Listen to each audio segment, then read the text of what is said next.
NRC అంటే ఏమిటి? National register certificate. ఇది ఏమంటే ఆధార్ కార్డు ఉందా నీకు? ఆధార్ కార్డు అందరికి ఉంది కదా, ఇంకొక కార్డు అటువంటిది వస్తుంది. ఏంది ఇది?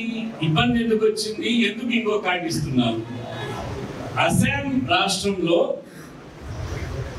భారతదేశ హిందువులు ముస్లింలు అక్కడ నివసించే వారికంటే బంగ్లాదేశ్ నుంచి, బర్మా నుంచి, పాకిస్తాన్ నుంచి వచ్చిన వారు ఎక్కువ మంది అయిపోయినారు.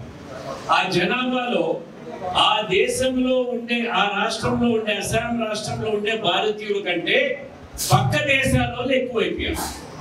వాళ్ళు ఎక్కువైపోయి ఉండే ఉద్యోగాలు, ఉండే సీట్లు, స్కూళ్ళల్లో ఉండే వ్యాపారాలు అంతా వాళ్ళకే పోతారు.